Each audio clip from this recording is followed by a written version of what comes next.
See you in a bit. I think that's alright. I don't know. Can you shuffle forward a slight bit? You mean you be in it more? Yeah. Okay. Is that... Yeah, but then we've just got a bit like it just doesn't need to. One sec, I'll just twist it a bit so it's like. Get it twisted, lad. Okay. Ideal. Yeah. Ideal. That's ideal.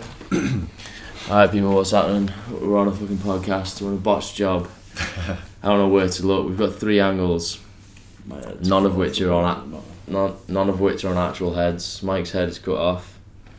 Our microphone situation has been. I'm just looking at all different cameras.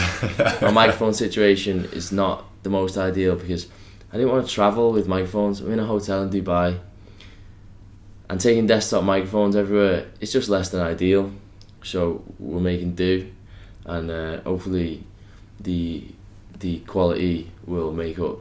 The quality of our conversation will make up for the lack in quality on production value. I think that's generally been the case with my shit forever. So let's do it. Today we're here with Mike again. This has just turned into a podcast. I'm just looking at all different cameras still.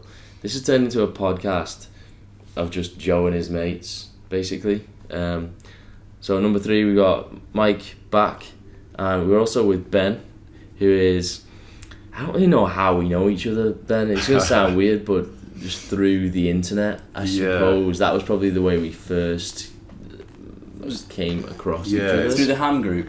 It was Twitter, I think, originally. Was it? Maybe I'm not even active on Twitter. Oh, it was Twitter. Was, you know? Do you know, me and Soph used to say, Ben's sound, isn't he? Because he favourites every tweet. Ben was an enthusiastic favouriter back in the day. Anyway, so we met through some string of weird online interactions, olive branches, and then also developed like a kind of common social group in other online people. It's just kind of weird how everyone, I think there was a few of that group that knew each other previously and then all came together. Yeah, it was fragmented and then all sort of met up eventually. United under the banner of gin and fancy ham. Yeah. So it just consisted of a lot of like sarcastic group chats and stuff. Anyway, now we're here. I thought Ben would be an interesting guest to be on the podcast because we always have these conversations, and I suppose this is one of the reasons why I started this podcast, because often I have conversations and I think I'm halfway through it and I think, do you know what, fuck, I wish I was recording this shit. And we were actually having some of those yesterday, and I think it might be worth going back over some things that we've previously spoke about. Ben is, well, I'll let you introduce yourself, but the reason I have Ben on the podcast is because he's one of the only people, I think probably the only person in the world, apart from my mum, who I can talk to and go into the conversation feeling like I kind of know a bit of shit about shit, and come out of it feeling like I know a lot less. And it makes me feel a lot less wise, and I feel like that is a good feeling to get from a conversation, even though it might feel counterintuitive initially. It's good for someone to make you feel stupid and maybe like humble you a bit. So Ben, can you tell us just like who the fuck you are, what you do, what your current life situation is, and just hit us with it. Yeah, thanks, man. So I'm based out in Dubai, and I moved out here a couple of years ago from the UK. I started off I moved into fitness at some point, which was kind of a weird transition from sort of being in academic circles. I think that's one reason why I sort of relate to you a bit more, Joe, is because like I think I spotted that you'd sort of done maths at university, and I was like originally just a huge like nerd and just like a completely absorbed in like mathematics and like cerebral stuff with no concept of sort of fitness or doing any sort of physical activity. So eventually got into like doing online training, personal training clients in like a gym setting as well, which was kind of a backwards way of going about it. Most people sort of go from in-person to online. I kind of did the reverse. And then eventually that sort of took me here. So what I do out here is essentially PT, online coaching, a mix of those two things, and a couple of other sort of new business ventures that we've set up, which are kind of in the pipeline. Some events, some retreat packages, which I've talked to both of you about, I guess. I kind of went from just being purely academic, like into science and stuff, then graduated into fitness, which seems like probably not the best venue for for dealing with science, but actually there's a lot of opportunity to kind of go in depth on like nutrition, training, understanding all of that stuff. So yeah, that's where I'm at now, and it was good to catch up with you guys again. To see you. So was that? Did you do a PhD? Yeah, eventually, or? I started a PhD, got into that, and then I kind of lost my way a bit. Like I was struggling with depression at the time, and partly that's fostered by doing a PhD. Like getting deep into research, it really makes you question everything. Like question your ideas, your ability. You have this sort of imposter syndrome, and for someone who was already kind of struggling with those things, I really just pushed me sort of further into that, and I just eventually just realized it wasn't going to work out. And I kind of had this realization as well, like I'd gone through a phase of like, well, when I was a kid I was very much into sports, very physically active, did good at every sort of athletic endeavor. Like I used to win lots of events at school, and then transitioning out of that I kind of like dropped out of school, neglected myself like physically, into like it wasn't exercising, wasn't eating properly, and then going into university I think, and even transitioning to PhD, I'd kind of just been so focused on developing like the mental aspects of my life. I just kind of not woke up one day and had like that moment of realization, but it was like eventually it hit me, I'm such a one-dimensional person now, and I saw around me like in academic circles, you kind of get insulated from being socially awkward, and like you watch something like Big Bang Theory, you got like the Sheldon character who's clearly like autistic spectrum behavior and is a bit of an arsehole, but because he's a nerd or whatever, it's like you kind of get a pass for like being just like rude to people and stuff. And I kind of didn't want to cultivate that side of things. I didn't want to just go deeper into that. I wanted to see like can I branch out, can I reawaken like the sort of physical side of things, getting active, training, actually working on physical sort of like maybe emotional things I've kind of neglected. So it was kind of like a personal journey that took me out of that, but yeah, so I never actually completed it, which I regret, but I think in the long run it was probably the best thing for me. Yeah. I was actually going to ask you just briefly about the specifics of your online training, because when people think about online personal trainer, they think like /influencer. They think about somebody with Instagram followers and a big YouTube channel, and more of a kind of, it's always like online personal trainer /vlogger, something like that. I think the person who is actually closest to just the kind of training side of things is like that people will know is like Joseph Rakic, because he does a lot less like lifestyle-y stuff, but he still does some and gets but yours was a completely different approach to it than the classic get as many followers as you can then sell to them. Do you know what I mean? Yeah, exactly. How did you did a lot of like email marketing, and this is generally stuff I don't know much about. So we started off, me and a couple of friends, Yusuf and Johnny, they run a website called Propane Fitness, right? We kind of started that together. I branched off later, did my own thing, but the central idea was we were just blogging, right? We were writing articles, and that was meant to be informative. And if I look back on that now, it's probably embarrassing, like the level of knowledge and sort of naivety going into it. But this was around, I think, 2011. So it's quite early days in terms of like online training wasn't such a huge thing. Or people were doing like little bits of stuff, but like not a coordinated kind of, it wasn't like a refined like idea of like this is a viable like option for me to make a business out of. So we started that. We eventually made a company.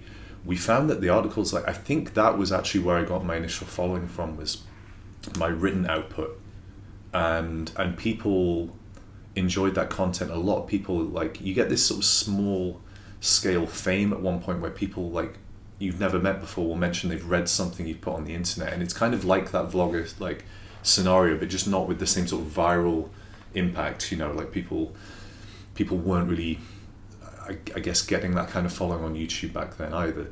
But so I kind of pursued that route with the idea that the video content required a lot more, a different approach, and with written content what I like to do is kind of, I guess, reflect on ideas and kind of really digest them, and sometimes it takes me a long time to really know what I want to say.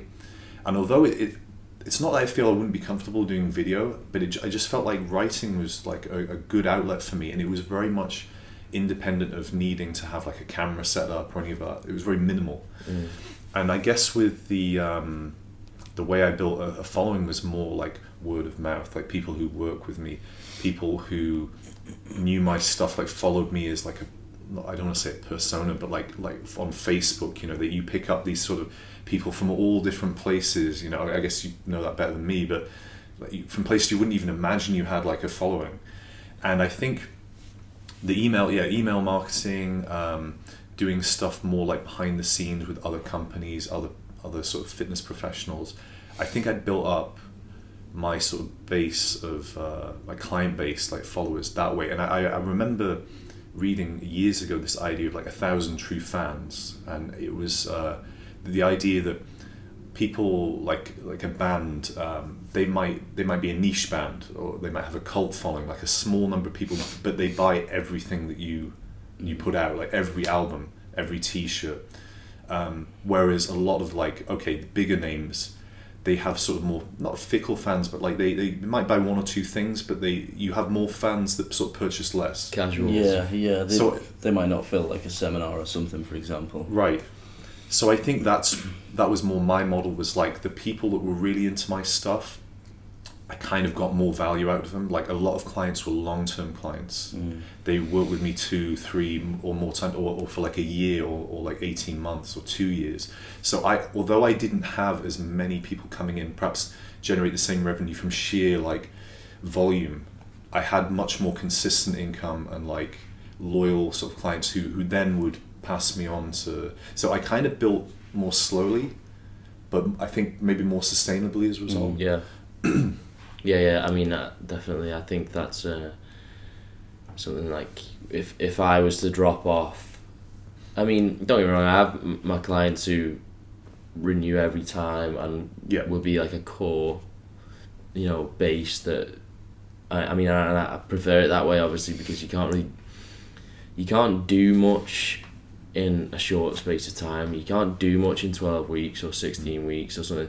I mean, you can set someone on the right path. The goal is always to just set someone on the right path so they don't need you, right? Yeah, exactly. You don't want to be like the psychiatrist who was like, oh, you need another session. Do you know what I mean? It should always be educate enough to send someone on the way and feel confident to make progress without you, right? But sometimes even 12 or 16 weeks isn't enough for that, because you have to really ingrain things into people's... It's more than anything just an approach and a way of thinking about things, and really I find a lot of the time it's more about losing kind of losing not just bad habits, but like habitual thinking in people's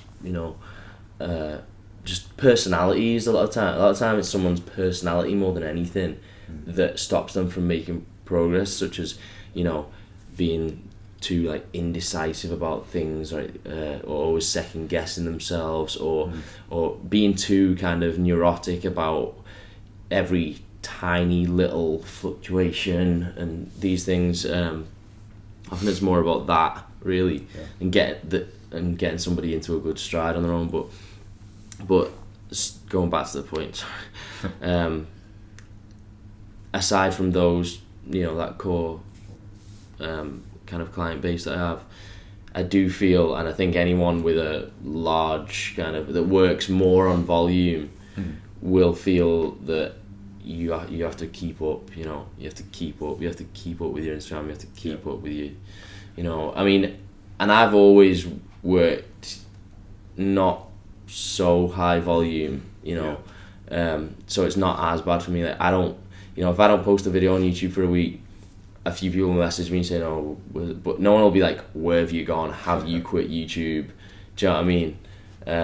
I think because I put out such long videos, that kind of keeps, you know, people don't like forget about you so quickly. But yeah, I certainly feel that kind of how that might be, you know, probably better for your peace of mind to have the more consistent kind of income.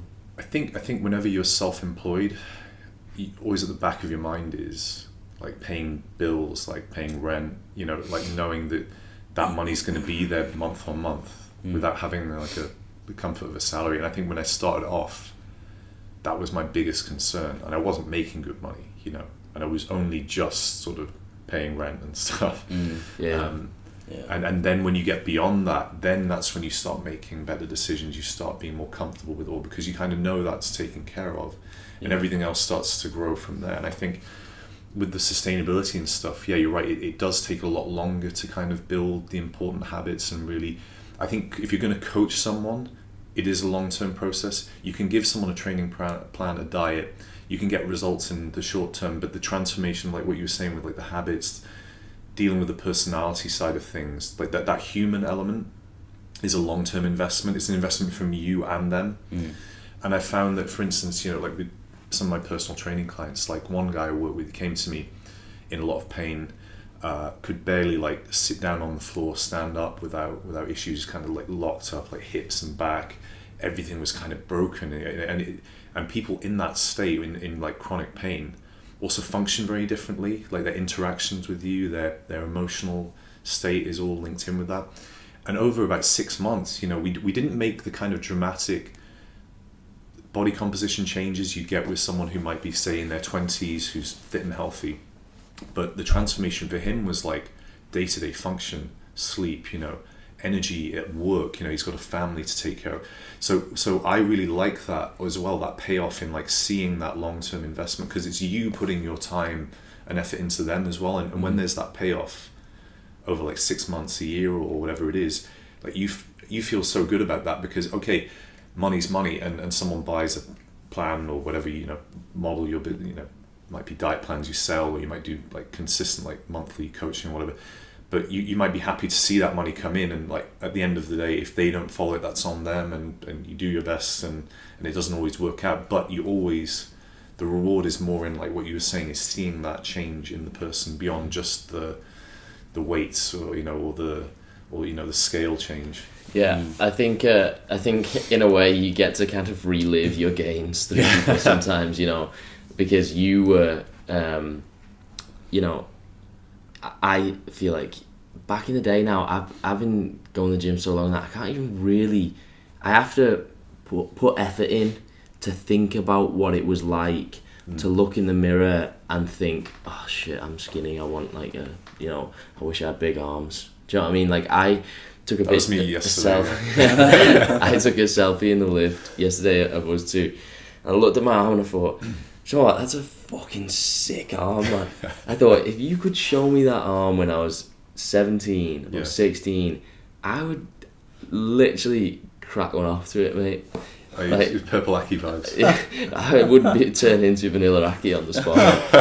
And I think you kind of you relive like some of that feeling of progress through people sometimes, because obviously I'm not saying we can't make progress, of course we can, and maybe our progress now is focused on kind of different areas in life generally, because there's nothing more important when you're 16 than getting big arms, right? You know, now maybe you look at your arm, you think it's probably big enough. You know, I think telling people that's not the goal as well is stupid and arrogant as well, because that's all you fucking care about, man. Right. Yeah, like, and I'm envious of. I'm like, oh, I wish I had that same drive, man. I wish I had that like hunger for it again. You know, not that I don't enjoy it now, but it's a different sort of feeling. It's a different stage in your life that you're going through, and it is enjoyable.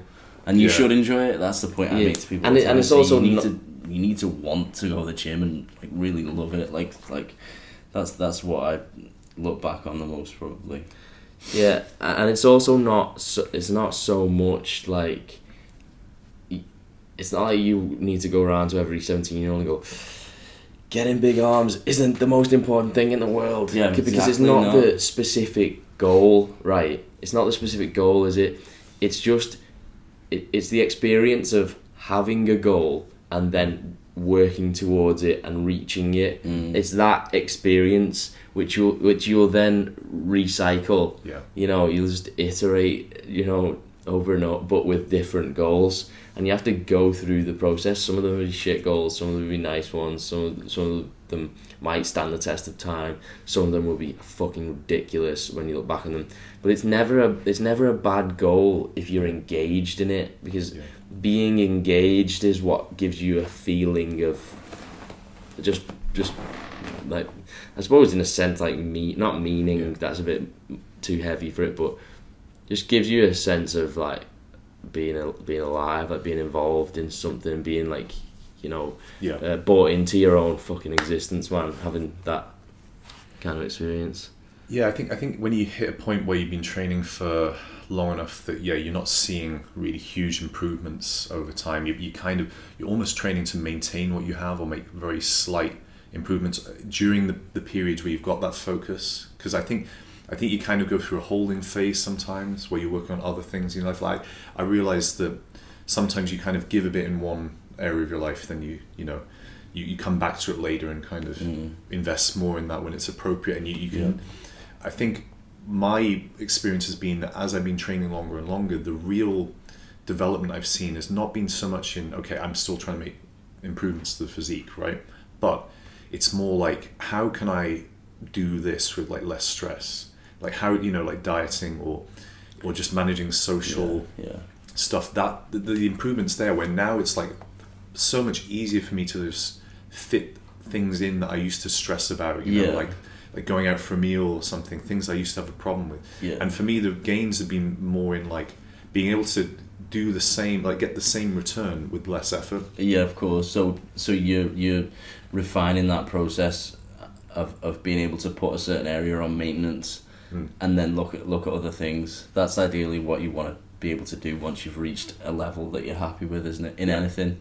And that's the difficulty, isn't it? Because people, and that's why people ask, how do you stay in shape and travel and do this and do that? And it's like, well, I was in the trenches for like X amount of years, and like now I've reached this point. It's like making your first like million or something, and then just putting that into things. Yeah, I think also when you stuff like staying in shape, that's not like, a lot of the processes that are conducive to that, they're all just committed to habit, committed to daily. Yeah. Like you say, so like, they take less energy exactly. because you've already cultivated them as well.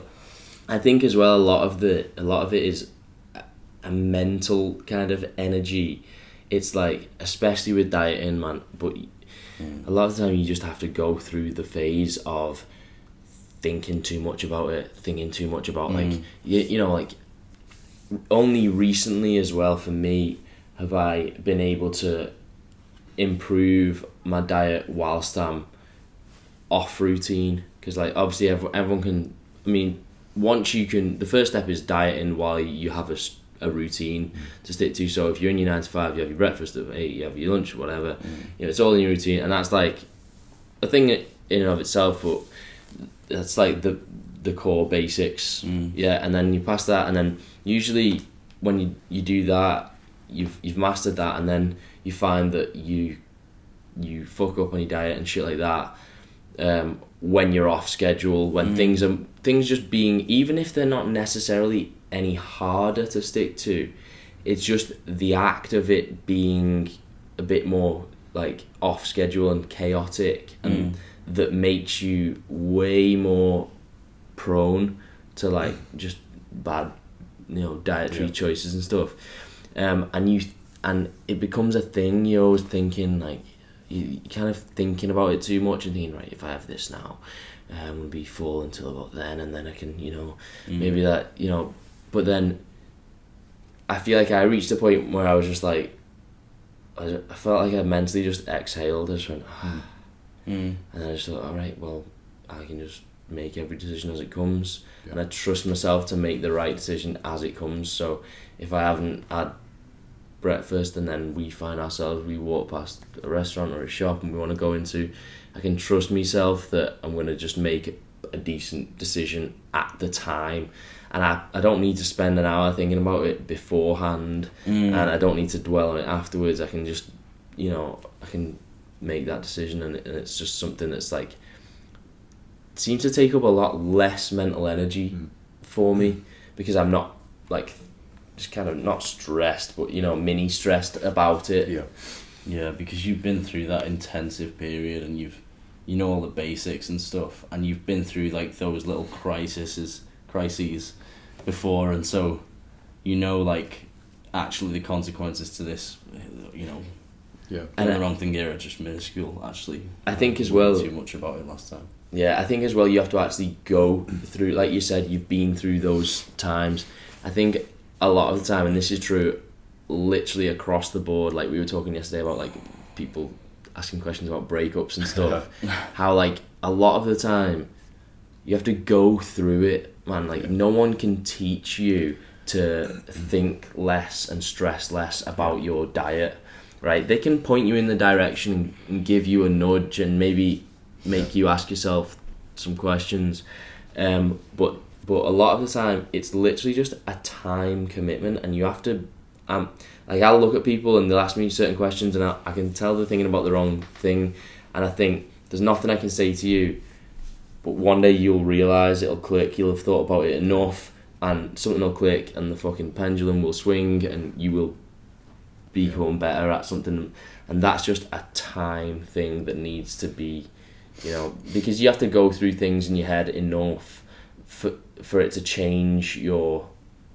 psyche kind of, and how you approach things mentally. And it's like I said with breakups, like a couple of people asked me stuff about the breakups and like, oh, do you have tips on getting over a bad breakup? And I'm like, nah, well maybe there's tips to like take your mind off things, or tips for whatever, but you probably have to just feel shit for a bit, for long enough to realise that feeling shit isn't really helping anything, isn't going to get you anywhere, but me telling you that isn't going to help. You have to feel it for long enough for something to change. What you're really asking is there a way that I can sidestep the emotional turmoil? Yeah, exactly. To which the answer is no. And feel it. And something, this ties back to like how people approach things. Like I remember when I was a kid, my parents used to buy me a lot of science books, right? Like there was one show that was called Take Nobody's Word for It, which is the motto of the Royal Society. One thing I actually wrote about was like this idea of scientific experiment and how you sort of approach things. And what I took from that was that, for instance, with like training and diet and stuff, I would just try a different way of doing things. Like I tried low carb diets, fasting, all this different stuff. And a lot of people you see, like they don't internalize knowledge. They're looking for an external source, like an authority figure, to give them answers. And that might be, for instance, you've got a health issue, you go to the doctor or whatever it might be. Yeah. And when that person doesn't have the answers for you, you're kind of lost at that point, or you go and find them in a silly place. You look at alternative medicine or whatever, something wacky that just promises you something. And with the scientific approach, like it's more like you were saying, with whatever it might be, it's an experiment. Like you can see, okay, did I handle that well? What could I have done better? Was there a solution to that even? It's kind of looking at it in a much more pragmatic and kind of, I guess, being more gentle with yourself as well, allowing yourself to make the mistakes and not worrying that it's not the end of the world that I made a mistake this time. And I think another quote I really like, I put in one of the articles, was that the true method of knowledge is experiment. That was by William Blake. And I think not enough people are just prepared to like try something and maybe fail at it, or to go through, like you were saying, the pain of like breaking up with someone and realizing maybe that relationship didn't work out because perhaps it wasn't the sort of person I should be pursuing, or there was something about me I should have changed, or perhaps everything was fine, it just wasn't the right place, the right time, And I think everyone that comes with those questions, they want reassurance. Like, it's like when you ask your parents, like, is everything going to be okay? Or like, it's knowing that like there's someone there who's telling you it's fine, you'll be happy again soon. It's just, if you can let go of that need for an external, like an authority to tell you something, and you rely on your own intuition or your own internal authority, whatever you want to call it, you're much happier. Yeah. Because I think I used to struggle with anxiety a lot. And like, for instance, with diet and trade, like the stuff you were talking about planning stuff and going off plan and trusting yourself to make decisions, I really didn't trust myself to make good decisions.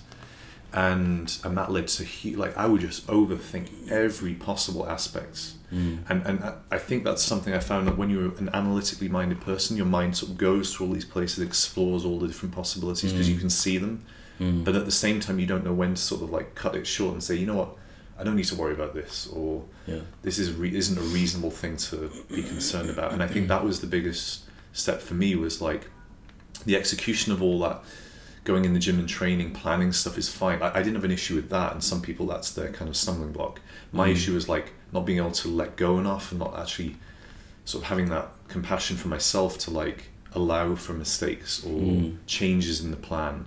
So I think everyone has their own journey, and like you're saying, no one can tell you what the right path is. You have to really find it yourself, otherwise you haven't learned anything. Yeah, there's I think, going back to something you said about like just people giving you kind of permission, or people like the reassurance thing. I think that's like in a sense something that everyone has to like go through, man. I think you it's another thing that like when you kind of really, really young, like you're uber sure of yourself, man. When you're like literally a kid, you're so sure of yourself. You're like this confident fucking 7-year-old who's like the cockiest thing in the world, right? And then you're getting like school, and like it completely swings the other way, and you like go through a phase of like probably pretending that you're really sure of yourself, and you're just not for a long time. And sometimes people, I think, then go through life never regaining that kind of self-assurance. But I think for most people it probably comes at some point in the like 20s or 30s, like, but toward the latter, the latter end, man. And it's just a thing that you have to learn over time. You have to be unsure of yourself, but it's kind of it's all right. And I think that it's kind of tied in with everything. Like it's weird, but the reason I feel quite, I suppose, confident, and I don't mean confident in the sense of like walk into a room, I'm fucking, you know what I mean? Like, you girl over there, get in my fucking bed. Like, do you know what I mean? I don't mean like that kind of confidence.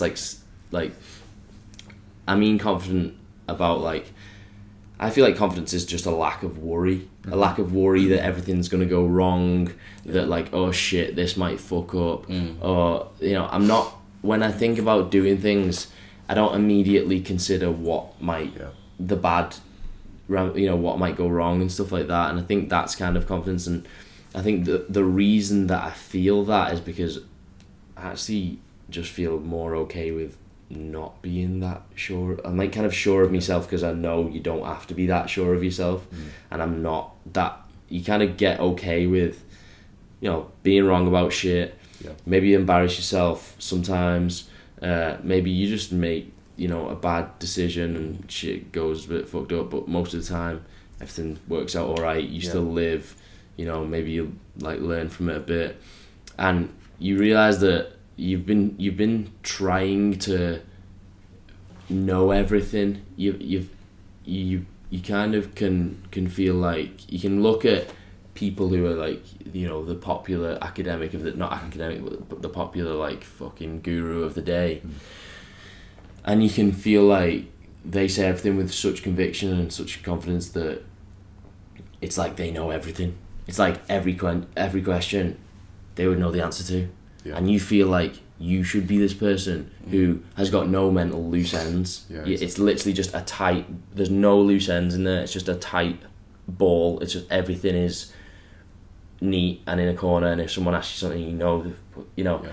But that's not what like wise people, that's not what they are. They're just people who are a lot less needy of that feeling, a lot less in need to feel complete, to feel like, you know, there's no little loose ends and there's nothing about themselves that's not quite, like, you don't have to be a perfectionist with yourself. Yeah. And that's when you become kind of calm, confident, a lot more like, and I don't mean it in a like too far the other way, like self-acceptance kind of way. Yeah, I don't mean like you can be a fat fuck and eat Cheetos, man.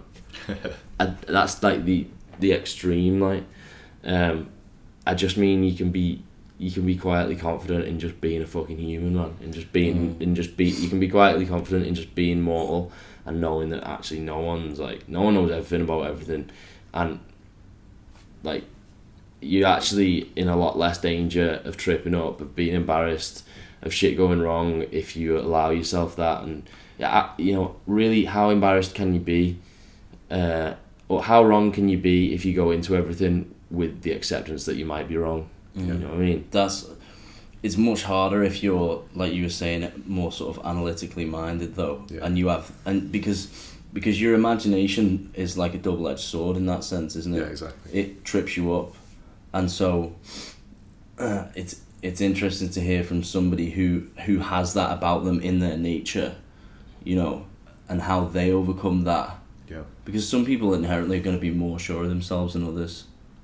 I think even just genetically, or just how they are. Yeah. You know. I think you're right, and I think there's a few interesting points there. Like, people who are incredibly sure of themselves, it's kind of dubious, because, like you're saying, if you think you know the answers to everything, that's kind of scary, because being able to acknowledge your own limitations and what you don't know is the starting point for actually learning and developing what, you know, wisdom, I guess. It's open-mindedness, right? Right. And I think there are many quotes about, like, you know, people who are too sure of themselves. Like, there's a Bertrand Russell quote essentially saying, you know, intelligent people, you know, typically, you know, doubt themselves, and kind of stupid people don't. And it's kind of what we're getting at there to an extent. I don't mean stupid, like, in terms of necessarily just IQ, but, you know, more like how you act. But yeah, so that was something I've realized, is that it requires being able to say that you don't know the answer to something, or that you're willing to go and learn, requires a certain degree of sort of, I don't know how to describe that, but not humbleness, I don't mean that, but like just knowing that you aren't infallible and it's okay to not know or to make a mistake. And so, for instance, if a client asks me like a question which I don't have a clear response to, there might not be one, I'll say, look, I'm not sure there is a conclusive answer to this, or I have a vague idea of, you know, what the answer might look like, but might need to do some more research, or, you know, and being able to do that is more intellectually honest, because anyone who just instantly says that, like, you see this in health and fitness a lot, like there are people who just say they've got an answer for everything, and that immediately should raise some skepticism, because anyone who thinks they know, they have the answers for everything, and they have a, you know, neat response for every possible question, that there's something driving that, like a need to be the authority figure. And I think what you said about, just to quickly touch on the self-acceptance thing, my point was that to accept yourself requires self-awareness first, and an understanding of what is it about yourself, like what are the parts I want to keep and what are the parts I maybe don't want to keep. Of course, that's really interesting what you said actually about you were on this path and you had a decision. You could have cultivated it further, and been one of those guys, those sort of insular, you know, nerd guys or whatever. But the remarkable thing is that you can actually change some things about yourself depending on the extent to which they are part of your nature, because it's hard to go completely against your nature, isn't it? Yeah. But there are some things that you could say, well, okay, this trait, I really don't like it. Is it something that's been nurtured, you know, through school, or like an environmental factor, in which case I can change it, you know? So coming from you said you were analytically minded, just in your sort of very nature. It'd be interesting to hear how you managed to get over the overthinking thing, being who you are, from the start. Yeah, I think that took a long time, Yeah. I was gonna say, was it like a pivotal event or like a time thing? Like isn't it? Time, yeah. It took me. I mean, even I would say until like my late 20s. Yeah. To really get not control, but to understand what it was that's driving a lot of those things, and to be able. My biggest issue was like this desire to be in control of everything. Yeah. For instance, when you know you're reasonably intelligent and you've got this analytical ability to look ahead. For instance, like I used to play chess, and the whole point of that is that you can visualize the position on the board, where it will be after these moves. You analyze, and the whole point of being good is that you can go several moves deep and see whether or not that's a good position and evaluate it. So it's a huge skill. Like it's a bonus to be able to have that in certain areas, but it's kind of like knowing when do I turn this on and when do I switch it off. Yeah, the strategizing brain. And I think letting go of the desire to be in control of every situation is a huge one, and having this sort of letting go of the ego to an extent of thinking that like you have so much riding on this personally of not looking a fool, of not embarrassing yourself, and that was what I used to hate. The fear of failing, of being embarrassed socially, and that used to cripple me in so many areas. And I don't necessarily like being embarrassed now, right? But but it's more like the ability to know that okay, I did something stupid. I'm not going to go home and like just replay this event in my head, or for the next few years imagine that scene. But it's a natural fear because you know that the majority of people, if you do X, you will actually be judged as. But then again, you come back to this. Well, I'm okay with them, with the majority of people misconceiving me. Yeah, you have to be okay with that, and that's difficult because you naturally just don't want that to be the case. Yeah, you do want approval. Well, it's natural. Yeah, everyone wants that. But you have to weight other people's opinions, don't you, based on how you would, like because if someone else says to you, you have to kind of treat yourself how you always. Advise yourself how you would advise others, right? So if someone else says to you, you know what I mean? If someone like comments on your girlfriend's picture saying you've got an head like a turnip, you know what I mean? I'll be like, well, who the fuck is this lad? What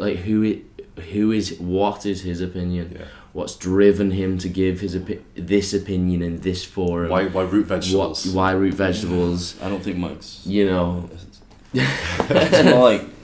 Like a Swede, yes, but you have to then say, well, do you value this opinion really? And then like obviously that's harder. Like one person's opinion is harder.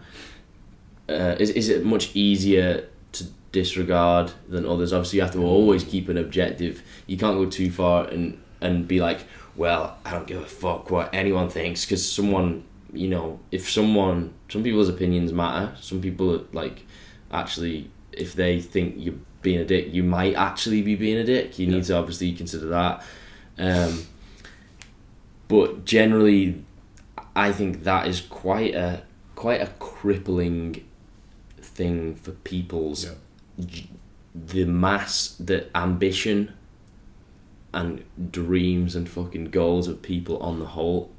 So many people, including probably us, for the majority of our lives, and I don't mean up until a point when you get free of it, I mean for probably your whole life, apart from 20 minutes a day when you have moments of clarity. Everyone, most of the time, lives under, at least to some extent, a kind of fear of what people will think. And I think the more you show yourself examples of maybe times when a lot of people have thought negative things towards you, and actually it's fine, it doesn't matter, it's not, the more you show yourself examples of that, and show yourself basically examples of how unimportant that is, then the more you can kind of become free of it with your everyday decisions and stuff. Like, obviously, I mean, I experienced a lot of semi-negative shit. Obviously, when I was on X on the Beach, like when you go on a TV program, for a start, like, I don't want to offend my audience if my audience watch it, but who are the people who like really weigh in? Like, fair enough if you just like discussing fucking Love Island or something on Twitter and you just, you know, you're making a funny comment, a funny quip, whatever. It's just banter, like, it's cool. It's mass banter. But if you're like emotionally invested and you're like, this person is a complete cunt, like, how weird are you? And if you're all that emotionally invested in something so stupid and trivial, like, how, you know, but I got a lot of that, like, you know, just stupid shit, you know what I mean? Something's edited together a bit weird, you look like a bell end. A lot of people tweet you saying you're a bell end, you know what I mean? You tweet them back saying, no, you're a bell end. It's just a series of you correct them on the insults. apostrophe as well. And then at the end of the day, you think they've just been a load of words on a screen and nothing is different now. There's just been some words. You can switch it off as on well a screen somewhere. Exactly. and it's sound, man, and then you feel a lot more like actually you can pretty much do what you want. Like, I always quote Soph. She used to always say to me, you can do what you want, because we were in the car once and she was like, oh, it was around here, and then she was like, oh, there's prostitutes around here, you can egg them if you want. And I was like, and it's she didn't so mean weird. you, did she? No, she meant in general. You can. Her thinking and speaking. So you can egg anyone. Her thinking and speaking is so. It's actually, on the surface of it, is so basic, but a lot of it is fucking higher level, man. A lot of it is actually higher. It's the Greek classics. A lot of it is a higher level of understanding, right? And she say you can if you want, or you can do what you want. It doesn't mean that you're allowed. It doesn't mean that the rules are you're allowed to do this. Or anything. Like, I'd be like, oh, I don't know whether to get a fucking omelette, and she'd just say, well, you can if you want. Do you know what I mean? It's an overarching, I'm explaining it poorly, but it's an overarching, you can do what you want. Do you know what I mean? Yeah. There's a lot of sayings that get just glossed over because they get spouted so much, but then actually, and it's not easy to have them sink in, is it? It's like, what's an example of like what you would say an overplayed sort of quote? Oh, what is it? I don't know. There's loads that go around and you just go, oh yeah. I'm trying to think of one now. It's always a way. You see them all the time on like Instagram and stuff like that, and you just gloss over them because everyone says it, and then it takes. Maybe something like lions don't value the. It takes like a deep fucking read of something or an event to go, oh shit, enjoy the process. Yeah. Fuck. Yeah, well, it's often just like. And then you say it, and then people go, yeah. Well, it's often just actually on a different, like, kind of. It's true, but on a different level than the one that it's initially, you know, read as. Yeah, well, it's like it's an active, like a quote. If it means something, has to like be internalized. I think you have to extract something from it. Like, I was thinking of like lions or wolves or whatever don't lose sleep. You've really got to think about that. Well, that's what we're talking about. That's relative to it's relative to our thing, man. You know what I mean? With lions, man. No, so the thing I found actually was having a bit more compassion for other people, and that reflecting well on how I saw myself. Like, I realized, I had a really, I'd say it can be a source of humor, like being able to criticize other people, like the way they look, the way they act, being perceptive of those things and picking faults in people. But I realized I basically would do the same thing with myself. I'd be like hypercritical of my own actions, my own choices, and I just started trying to like. I think it's about conscious practice. Like with all these things, it's like with the training side of things, like personal development. You have to actively practice you have to practice to be the thing you want to be. Like, you don't just get there by like reading the quote and like thinking, oh, that was interesting, and then you change nothing.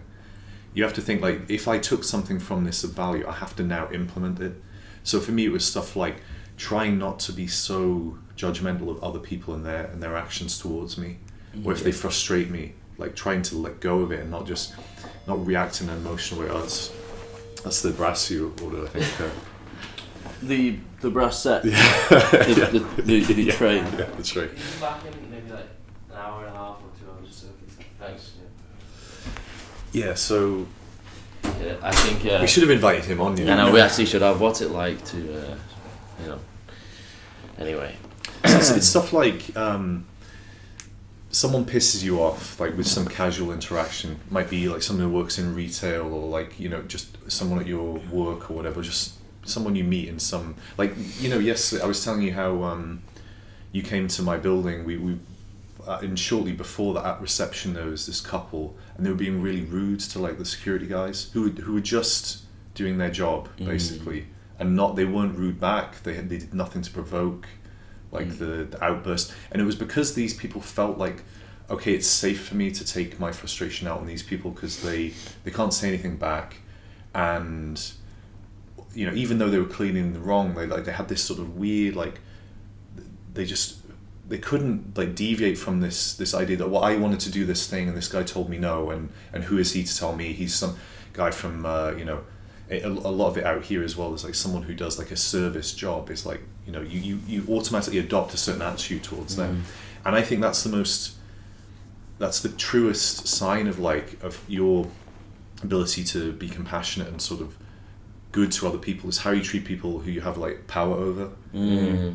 Like if you know that person could lose their job if you complain, or like for instance, an Uber driver, you know, took a long route and you give them a 1 star, and you know that actually that might be him like being disciplined and maybe losing that source of income eventually.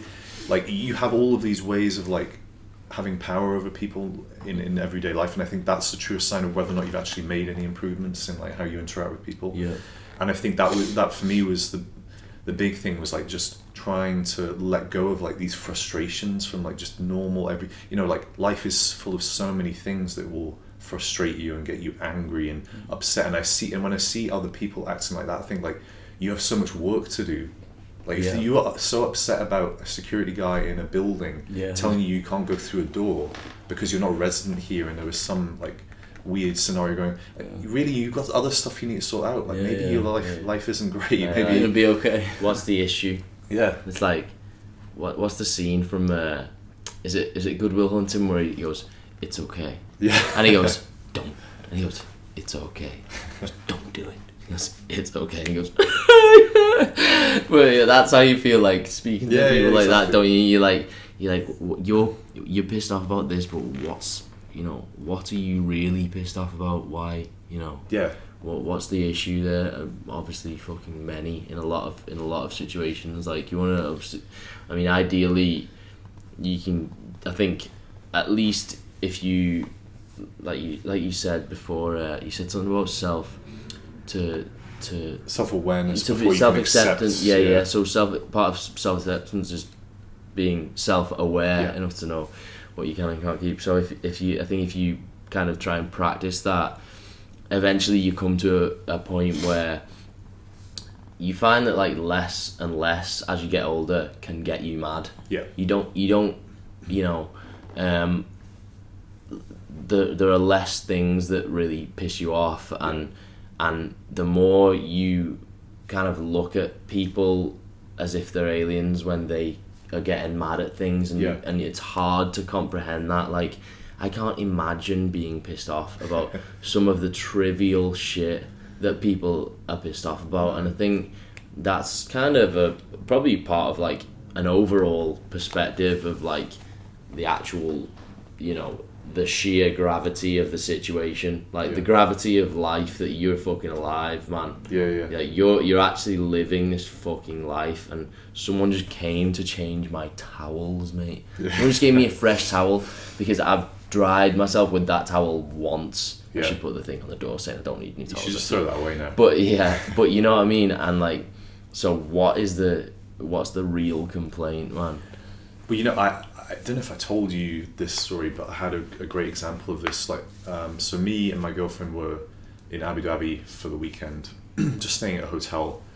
She had her family visiting, like her mum, who's very, very old now. This is her first time visiting Dubai, and we want to take her somewhere nice.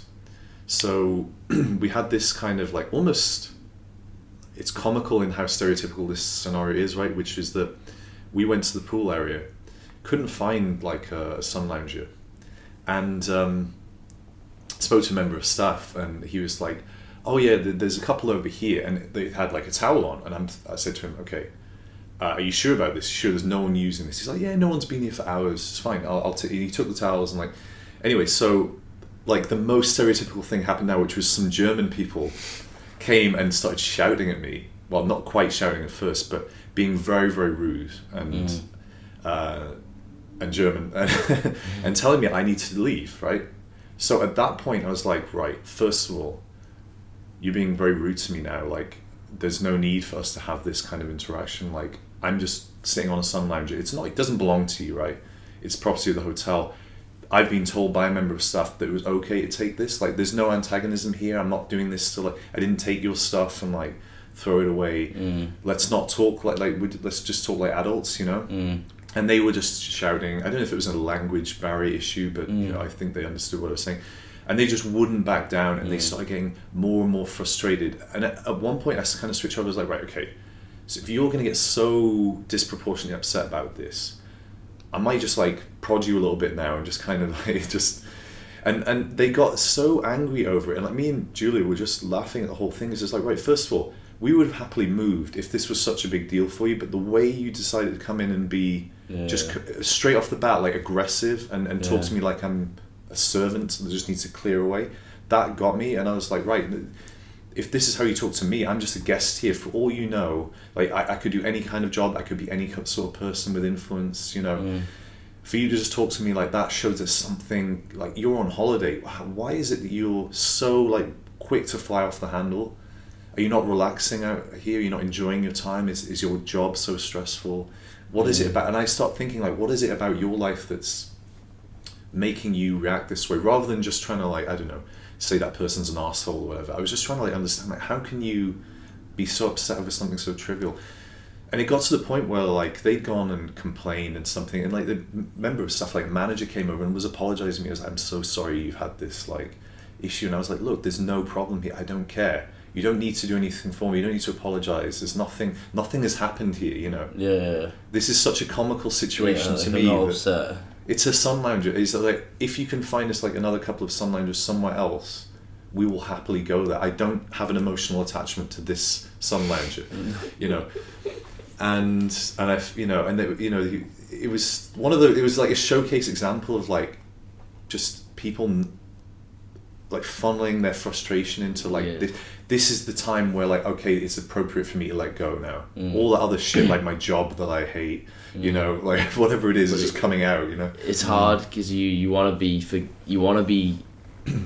because it's a balance between what's right there, who is in the right, and do they need to learn that they are in the wrong, right? And also like you want to be like, well, you want to ask why are you so angry from a compassionate point of view as well, and be like, you know, but then I think it's you're really not the no it's not your place. I don't mean ask like actually ask them. Like, I don't mean like try and counsel them at the time, mate.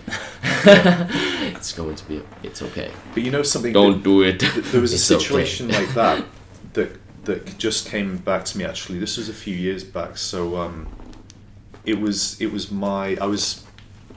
at my mum's place, and we were in the car, and it's difficult to kind of describe without like knowing the setup here, but essentially there's like a road to get to, and people will drive down the hill and you have to kind of reverse back onto a road. It's really awkward if you have two people going opposite directions, right?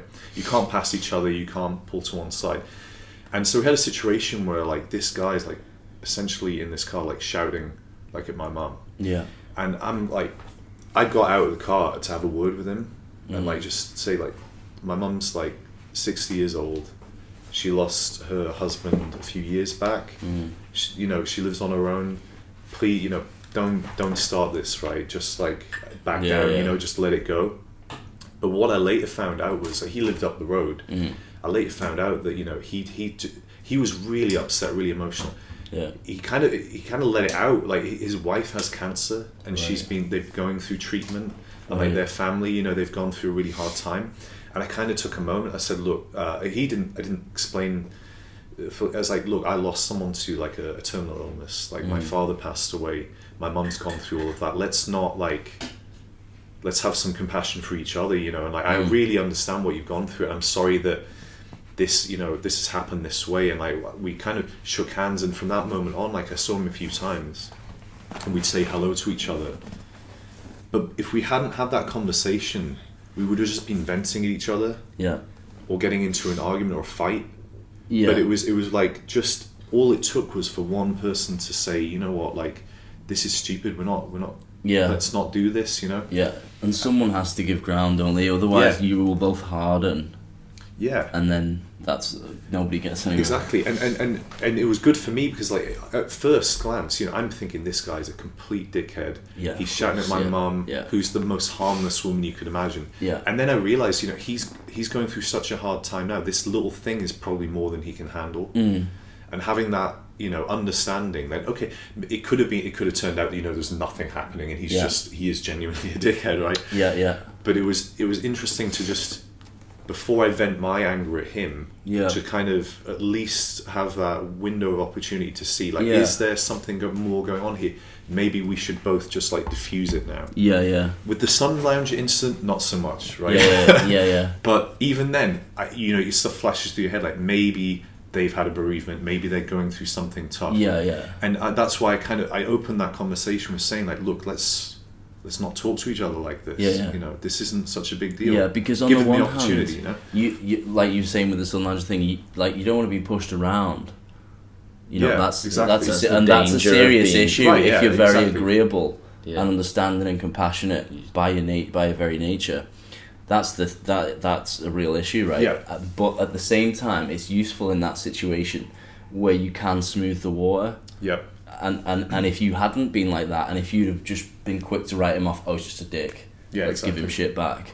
If you weren't who you were in that situation, you wouldn't have got anywhere. No, exactly. Yeah, that's what I was going to say. Like, but it's hard to know when it's appropriate, really, and not being judging each situation. Well. Exactly. It's very, very difficult. There's that balance between compassion and not being, you know, it's walked all over and being taken advantage of. It's like, I'm going to give this guy one chance, and then and then another one. These are different things. He's obviously clearly disregarded my sort of olive branch. Then okay, mate. And now you're going to hit him. And I think a lot of people will probably excuse being a walkover and timid, you know, for by you know, when actually they don't really feel it and they just are kind of being walked all over and pretending that is in some kind of moral duty, like, or it's a religious sense of, like, I'm turning the other cheek or something. And I think that's like almost an obligation if you're a compassionate, caring person,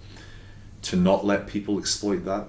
And I've seen that in other people where they're like very giving, so frustrating, very caring, but other people almost latch onto that and they just take. People will line up to take advantage of that if they're not very well socialised. The people who only have boundaries because other people impose them on them. Right, exactly. If you have two people who meet like that, then one's going to be just completely screwed, and the other person. That's like an evolutionary thing. Like I don't know if you've seen any Robert Sapolsky stuff, but there's evolutionary, like, game theory, and the idea is that in the animal kingdom, for instance, you see, like, strategies in the way that, and a game is just obviously an abstraction, like, it's not an actual game, but it's like, imagine, like, it could be tic-tac-toe or something. There's like a win-loss kind of situation, and what you see is that in people often have, like, a strategy, and, like, in a lot of situations they will play out the same thing. Like, you know, people say, oh, he just always takes, like, never gives.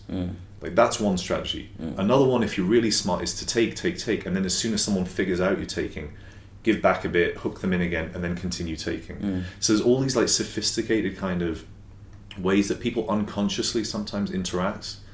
So if you're the person who always backs down, and that's the person who always, like, goes for the throat and, like, tries to dominate someone, that matchup you always lose, right? Because you their strategy kind of beats yours, like rock paper scissors kind of thing.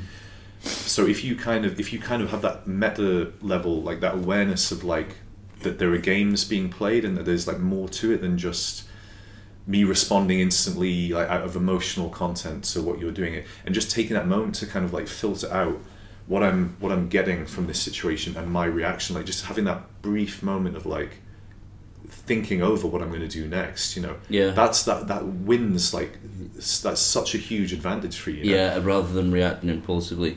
Yeah. And you can even, it's not like you have to answer someone straight away. Someone could say something to you and you could go, well, no, actually I think this, right.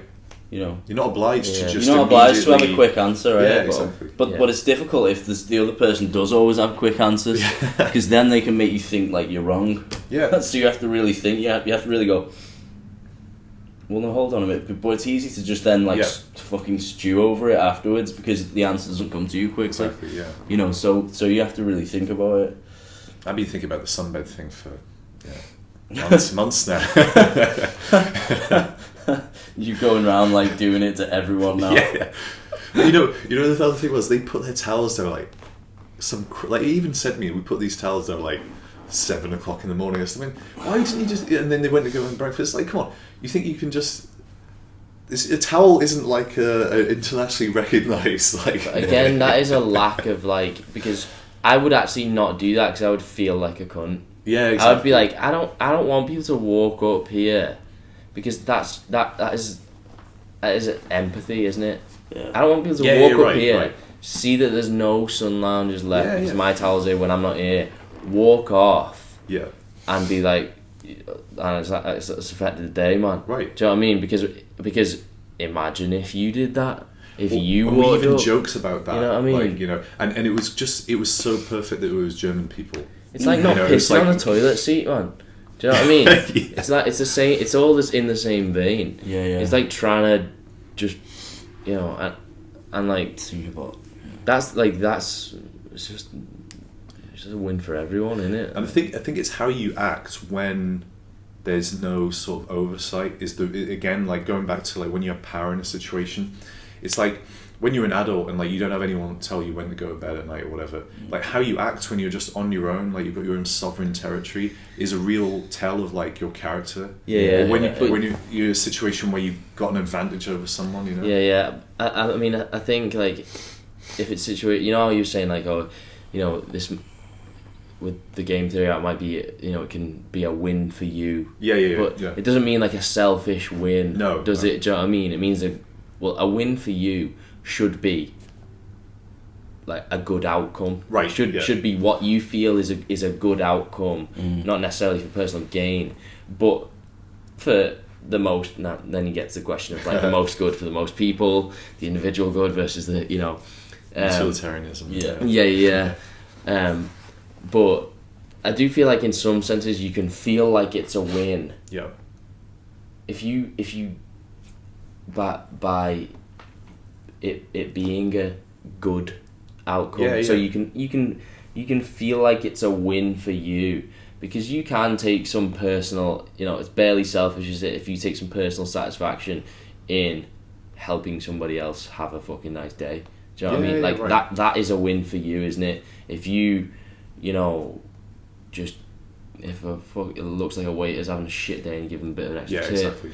or something like that, or you just go, you do something to help someone, especially like I think people, like when you're in places like this and there's everyone who'll like literally people will wipe your ass for you. Absolutely. And you just take a bit of response, just help give someone a fucking break for a minute. Do you know what I mean? Yeah. Carry your own fucking case if they've got two to carry or some shit like that.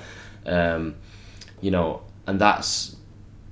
that's how you reinforce, I think, what I would say good behaviour to others, is by counting that as a personal win and getting a good sense of, you know what, I'm actually an alright lad. Do you know what I mean? Like getting that sense, that feels quite satisfying, you know what I mean? Well, I think you're right, and it's often little things where you let your attention slip. It's like being aware enough of the things you're doing to kind of see where you could get those little wins. Like even like last night, right? The taxi driver, when we were going out for dinner, he picked me up and he apologized that he'd sort of taken too long because he'd gone like sort of the wrong way down the road and then turned back again. And obviously what he's doing is covering himself because he knows I can rate him after that trip. And if I want to be an arsehole, I can mark him down and get him in trouble, and like that might be his livelihood gone. So I just said, I just said, look, it's no big deal, it's fine, no issue. It's, honestly, mate, it happens all the time, you know. And just sometimes having that level of compassion to understand, like, oh, you know, fuck the taxi driver's late. What, you know, he's supposed to be here 5 minutes ago. I can't believe he's taken a long route. If you just understand that maybe he's got other stuff going on, and you just hold back on that judgment. Yeah, and just, sometimes you're late. Yeah, exactly. Yeah. No, that's just humanity, man. Yeah, that's just humanity. People will dehumanize anyone who they want to treat poorly, and they won't see themselves in them as just another person. It will be like, oh, this person packs bags in the supermarket, so they put the fucking eggs in the bottom. Do you know what I mean? Well, it might be his first day. It might be his first day in the fucking country. Do you know what I mean? He might not like. Or just shit like that. Like, stuff. Anyone who's in like, I'm not saying people who pack bags in supermarkets are in a worse position than me. They might be, but anyone who's in any kind of worse position than you, you have to cut them some slack because they're not, most of the time they're not there because of, I mean, sometimes they are, but the vast majority of the time they're not there through actual fault of their own. Right. They're there through difficult circumstances. You know what I mean? Like, if you were in that situation, you would have put the fucking eggs on the bottom of the bag. Exactly. Do you know what I mean? Yeah, like, you wouldn't choose it. You'd probably didn't do that just to find the precise way of annoying They you. didn't try to piss you off, man. They didn't, like, they're not ungrateful, man. And you know, that reminds, you know, when we were looking at those TripAdvisor reviews, sort of just having a bit of a laugh at It's so funny. It's stuff like you know, you remember the ones where it's like someone focusing on like they weren't very sort of attentive, or like they weren't like delighted to see me or something, and it's like, you know what, man, that person just gets paid like not a lot of money to basically take you to a table, sit you down. It's not the end of the world if they don't react like, you know, you know, they're so happy to see you, you know, like because it's like wanting that person, like knowing that person has to like fake that and like demanding that they do it just to prove a point almost. Like, I'm paying all this money for this food. I feel a bit weird about that when people in a service position are just overly nice to me. It's creepy, right? This is kind of creepy. I wonder what, like, when he clocks off, what he's gonna be like, man. Is he gonna, you know? And it's like, I know. Look, mate, I know you fucking want to do a good job and not get told off. Right. Yeah. You know, like.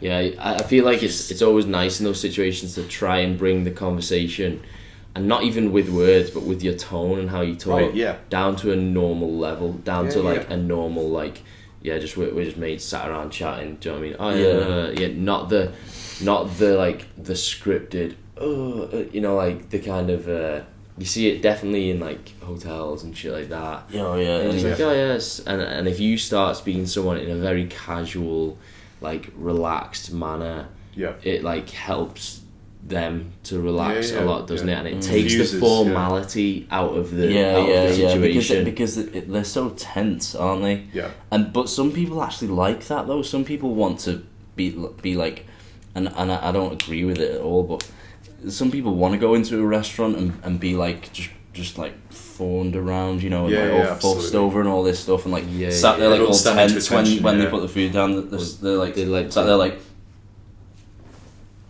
you know, like when their food gets put down and stuff like that. There's people who go to restaurants not to eat good food though, to feel important. Yeah.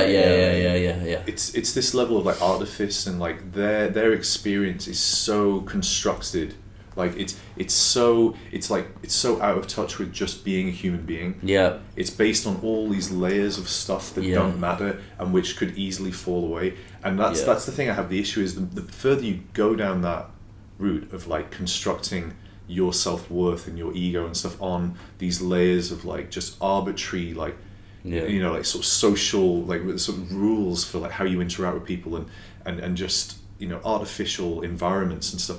Like, the more you do that, the less you just get in touch with like just enjoying yourself, just having a nice time. But the more that you kind of construct your self-worth, your value, and just the more value you put in those things, I think it's really, really dangerous, because it's like, those people you're talking about who, it's unacceptable if the staff weren't just immediately there at your table when you needed them, or they were too attentive and like didn't back off enough and give you exactly the right amount of time, you know, to come and like, you know, bring your water over or ask if you wanted something else. You know, it's kind of like, you know, these aren't normal things that human beings had, like, you know, for most of our existence.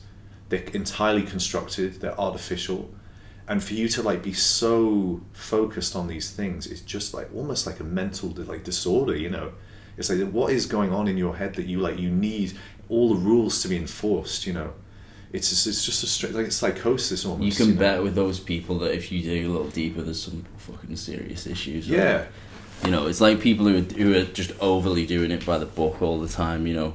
It's like, technically on paper, you know, the book's there for a reason, but right. You know, it's like you were saying. No, you weren't saying, but somebody said it. There's like a saying by somebody. It's like there are two judges of a man's character. One, how he treats those who can't fight back. Yeah. And two, how he treats those who mean to do him harm. Yeah. I think that's exactly it. It's I think you see that here in Dubai because there are a lot of people walking around with a very inflated idea of their position in society and like who they are, what their value is, and that's often encouraged by, you know, the way things are set up here. I was going to say that I think it's a lot like what we were talking about the other day. How people have like, sometimes I think you see Dubai as like quite it's like very, it's like turbo commercially. It's all shops and stuff like that. Yeah. And I think in a way you get a similar feel from Singapore. Right. And like some places feel like when kind of laws and stuff are a bit stricter, yeah. Like then people don't have certain outlets available, and so they have to. But you have like kind of human, like, not needs, but things that you would want once you're past, you know, survival and everything. And you've got food on the table and stuff. Then you start thinking like, you know, certain like leisure activities and stuff that are going to fulfill you and all this kind of stuff. And those needs will find a channel. Yeah. You know what I mean? And some people get, you know, certain feelings from going to a restaurant and feeling like the grandiose of the procedure and like the kind of it's the whole, you know, process of pageantry. It. Yeah, that's what I mean. Theatre. Yeah, the theatre of it, exactly. That's what I was trying to say. I think that's something here which you see with like expats a lot, because like Dubai, you know, this is a place where it's really impossible to be bored, right? There's everything here, you know, opportunity, things to do. It's constantly developing, remodeling.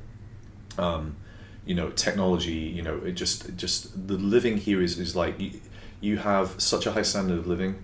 And I think what happens with a lot of people is they come over here, they get maybe paid more than they would, say, if they were doing the same job in Europe.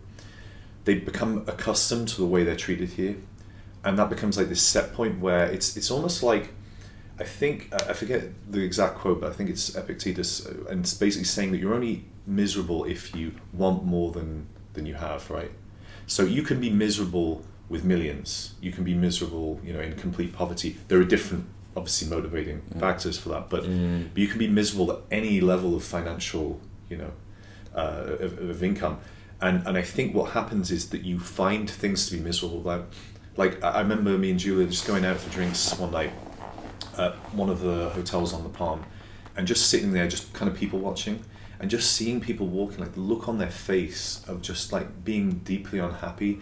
And of course, again, I'm kind of judging them purely externally. I don't know what's going on, but I'm thinking, you're in like a 5-star hotel, you know, and you look like you really just want to go home and just like, and I'm thinking, what's going wrong where like you've set the bar so high that like nothing can now please you, you know, just little things if like we were talking about with the service there, if something isn't exactly at that sort of Michelin starred level, you're unhappy. So you've set the threshold so high for everything in your life that you can pretty much only be miserable all the time. Yeah, I think it's not only like a case of high expectations, but just incorrect expectations, Right. wrong expectations. Yeah, So, I have had the same experience where a lot of the time I think you see, again, just being judgmental on people's outward appearances, like maybe they're laughing on the inside one.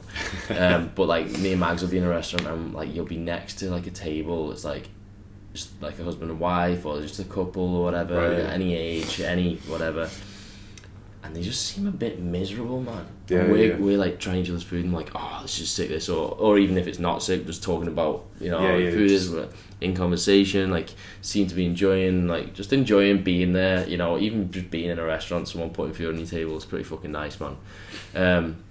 You know, as long as there's bread, I'm happy, and that I'll veer off for a second. And come back to my point. How you were saying, people want more than they. Yeah. Unhappy if they want more than they have. Well, I actually feel the reversal of that. I feel like I'm quite happy because I actually need less, because I want less. Do you know what I mean? It's just the same spectrum, isn't it? I want less, man, and like I have less like expectation on thing, and like bread is sick, man. You know what I mean? That's the essence of life, man. Bread is sick. So, Fucking love bread. Welcome to the Breadcast. welcome to the breadcast, the pancast. Let's get started. Get the bread on room service, come on. Ciabatta in the buns. You got a very wry wit.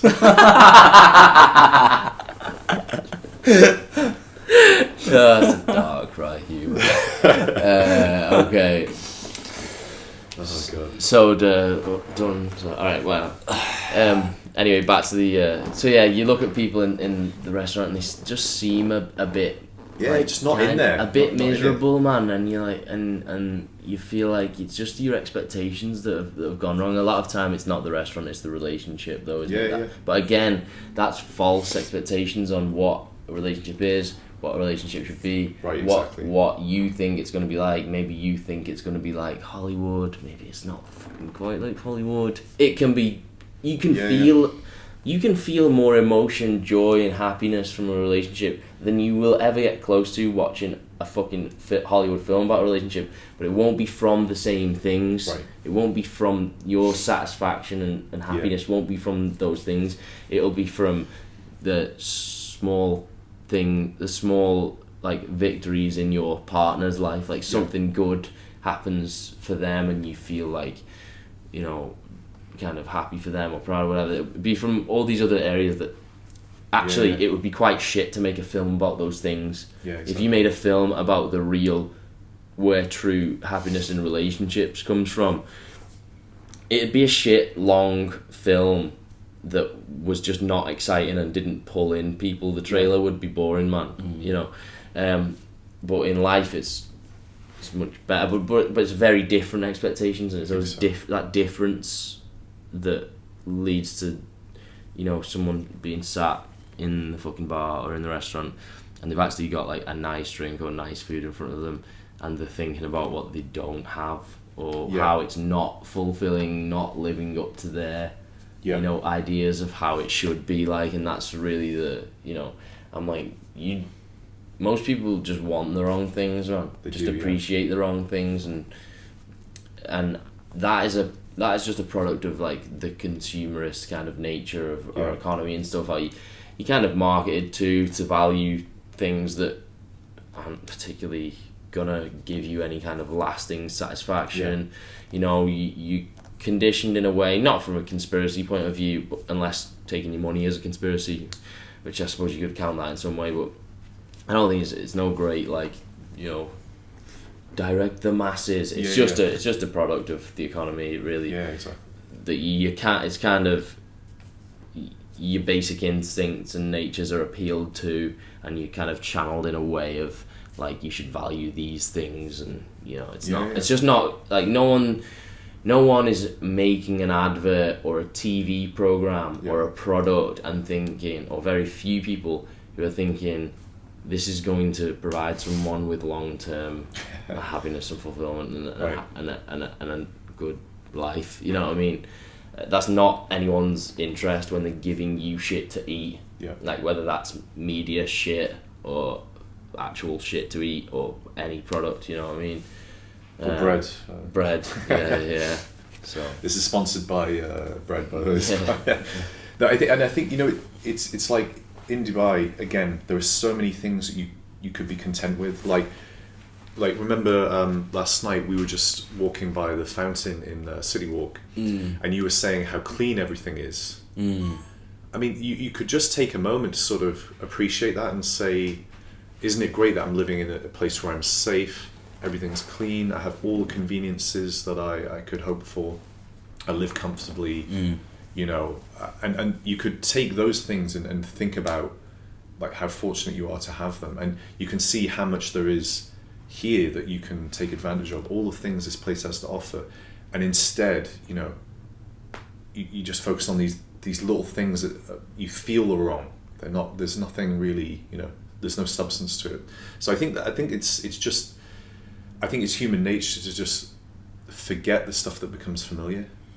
In the same way that, like, if you're sitting on your wallet, you tune it out. You don't remember it's there. Exactly. That's how. But there is a kind of utility in that, in the sense that I always kind of think you can't walk around actually showing. You can't show everything the true appreciation that it deserves. Or every time your friend came in the room, you'd be like, I fucking love you. I love that we are friends, man. Like talking to them as if they're gonna die tomorrow. Do you know what I mean? And like every bite, everything you'd be stopping at every building to take a picture of it, and exactly. Yeah. You can't that's. You might have the odd day like that. Yeah. So right. No, it's fine. Yeah. I was walking down the street yesterday, and I was like, holy shit. Yeah. I've never seen something that didn't look so big from up there. So I suppose that's why you come to take things for granted, and it's nice to just try and remind yourself that sometimes you should at least on occasion show things what they deserve. No, I think you're right. It's that, again, the meta level awareness of like, no, you know what, I need to kind of switch it on now. Like, this is a moment I need to be engaged, or like the dinner situation. Like, you know what, maybe we should just have a chat now instead of like sitting looking at our phone. Or but then there are other times when like you have this sort of mutual understanding where you're maybe having lunch together, and like there's nothing really to talk about, and it's okay to just maybe check Instagram or whatever, and then come back to the conversation. It's like you say, like you don't always have to notice everything, and be mindful of everything and sort of take everything in and be super grateful. Yeah, because there's obviously as well there's a value in switching off for a bit and just being a bit. Let's just do 15 minutes of passive consumption. Yeah, exactly. A minute. And I think it's very drained. I don't understand actually how people can be so like mindful to the extent where they're just accepting everything and being grateful for everything. It's like, I don't know how you have the energy for. Yeah, because that takes energy. That takes like willpower, doesn't it? Yeah, which is like a battery. I don't know. I think with that, I try and see it as more like a skill, to not let it atrophy. Yeah. It's like, I'm not going to lose the ability to do this, but I'm not going to have it switched on all the time. Yeah. Because I think that becomes the detriment when it's like, that's your overriding way, because sometimes you have like this stuff where you just need to be locked in, it's monotonous. There's no need for this kind of level of gratitude, mindfulness, bullshit. It's like, I'm cooking, I'm chopping food. Like I'm not going to be mindful of like the texture of the onion. Well, it's like. Of course, yeah. Well, I think you. And as well, and I think I'm always quite conscious of being like that, because sometimes, I mean, I like to take conversation deep, man, or not deep, but you know what I mean. We like to converse on different levels, man. I love talking about bread. Exactly. And like occasionally it's fucking refreshing and nice to do that. But I think for like 99% of the time, I'm very fucking jovial, just fuck about nothing actually. You really don't want a serious conversation. You don't want to be one of those, because I've met those people who you're talking to them about bread, and every fucking conversation just goes to the meaning of life, man. Yeah. The meaning of life is a fine topic, man, but sometimes you want to eat a fucking butty. Do you know what I mean? You want to just be a normal person, and like it's the same with the phone thing. Yeah. You don't want to be like, let's every time we're together, let's never take a photo, because it's better to just appreciate the moment and never. You're like, fuck, I like Instagram, man. I like it. Like sometimes I can Yeah, do it. yeah. Let's Yeah, all allow ourselves It's to not a just big deal. be happy and do what we want in the moment, and it's fine, man. It's like You if don't you're have not, to if take you're not, everything to the extreme of like, you know. I don't want to. I never want to be those people who just takes everything too shit. I don't want people to talk to me thinking that I'm going to turn a conversation from bread yeah. into like, you know. Well, I think the two things are linked, actually, the meaning of life and bread. Yeah, I have. Yeah, I true. think Yeah, the yeah, answer yeah. is What's that. the What is meaning the of best bread, though? sandwich? That's the What thing. is- What's yeah. the meaning of bread? No, I think you're right. It's like there's lots of, I think a lot of it comes from like this. We have all of these new ways of like sharing and communicating, and a lot of our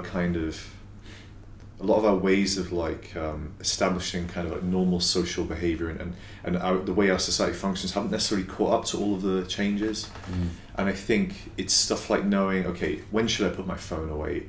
Like again, like when is it all right to be snapping photos of food? When am I being rude? Like what's like the protocol here? And I think it just takes time to sort those things out. And it's like, you know, you see these kind of bullshit psychology articles saying like social media fuels like depression and narcissism and stuff. And it's like I think it's more the other way around. It's like humanity has always had an expression for like all of these traits, these underlying desires. Like narcissism, you're not telling me that, you know, like the very name is like comes from myth, you know. It's a guy staring into, like, he wasn't using a phone like and I wasn't on selfie mode, man. Yeah. you know, he was staring into a pool of water. It couldn't get more basic than that. So I don't think technology has ever like facilitated human, like the sort of bad or the negative human sort of traits. I think it simply is permissive. Like when people say, oh, you know, I can't believe with Instagram it's so hard to have a relationship because, you know, he's liking all these photos. It's like, you can like a photo of someone in your head walking past, you know, you just say, oh, you know, she's really fit or whatever. Like you don't have to tap a button for that. Tapping the button in a way is like more honest because you're like putting it out there. Yeah. What you're saying is you don't want me to actually like anyone else apart from you. Also, you're saying that like it's hard. Like it's just giving somebody opportunity, right? Isn't it? It's not like that. The thing that keeps your partner faithful shouldn't be a lack of opportunity to cheat. You know what I mean? So like this is the classic one. You ever see this stuff like, oh, like your grandparents, you know, they didn't have a relationship like this and they weren't on, you know, constant checking. Your grandparents probably met each other like through circumstance or didn't, you know, they probably didn't have a lot of opportunity, right? They probably were stuck with each other because back then marriage was basically for life.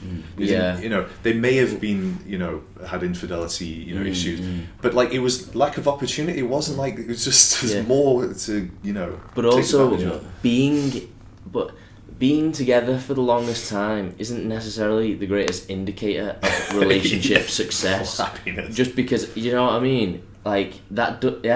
Happiness. It doesn't mean you might have a 2-year relationship that is fucking great and then something happens, it ends, whatever, but it might be fucking great. It might be a highlight of your life. Exactly. Now you are no relationship guru if you are unhappily fucking married or bearing your existence for fucking 70 years. I'm not saying everyone who's still together You're the opposite, but you know what I mean. A lot it's not like your nan and granddad aren't necessarily the best fucking relationship counselors. Maybe they fucking bickered and sat. Maybe they've got shit. Maybe they both died and still left shit unsaid that they would have liked to have said to each other, but because of like the times and stuff, people are a lot more like closed off and not encouraged to be as emotionally open. I encourage all of my wives to be very vocal with their concerns. They form a committee to. We have a forum. We have a forum every weekend. You know, get together, eat some bread, and discuss it. But the relationship question brings up the question about happiness as well, and in that should it be there from the start? Because that's basically a form of arranged marriage, isn't it? What you're saying, when there's a lack of opportunity, and it's like you marry someone in the same village, and it's like maybe they didn't expect for it to be all going swimmingly at the first instance. Maybe they have a different attitude towards working at things, towards the partnership aspect, getting on with other people, and just you know, and then working at something that will pay off over the long term, that's sustainable, rather than straight away going, oh, this isn't the right person. Well, it just raises that question I as think well, that's a really doesn't it? good point. I think that comes back to as well, like, your metric for happiness, Of course, yeah. perfection, or is, I think the component of it is like knowing when you found something. For instance, you go clothes shopping. Like, I'm not going to check every item in every store, and even then I'd probably not be happy because I'd find something that, I would regret later about that decision. Yeah.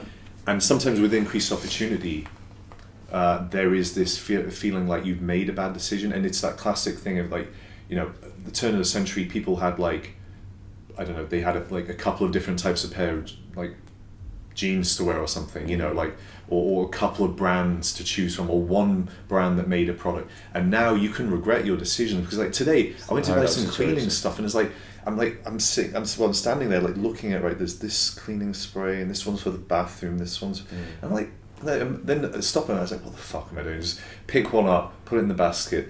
And it's that thing with, like, relationships, of knowing, like, you know what, I think we have something good enough to work with. I've kind of reached a good enough solution here. If I keep searching for the optimal one, I might never get it, and I might be miserable in that search. And it's it's the difference between, like, what you call a heuristic, which is like a rule of thumb, or like in algorithms and like computer science, mathematics, it's where you find, like, a rough solution that's close enough. And if you try and find the exact solution, you might be able to do it in principle, but it might not happen with your resources, like time or computation or whatever. So I think it comes back to that, as, like, knowing, you know, when people say, like, oh, I felt like I'd met the right one, it's almost that sense of, like, I know this person has got, like, the raw material that if we work on it and, like, both engage, you know, in that sense that you were saying, as partners or whatever, that we will both get that perfect relation or close to it, you know, rather than it being everything's great from the beginning. Yeah, it's really interesting, because there's just now more choice. It's one way of looking everything at it than ever at the moment. So I read an interesting statistic about arranged marriages. Actually, I don't want to quote it exactly, because I don't remember exactly what it was. A certain country where it's the highest rate of arranged marriage, right? But also it doesn't have the proportional rate of divorce, right. And obviously that could be skewed by the fact that pressure culturally, you're not allowed to, or something like that. Yeah. But it just an interesting perspective that actually you can kind of work at things. Right. No, I think reason. that's the classic example of that. I think.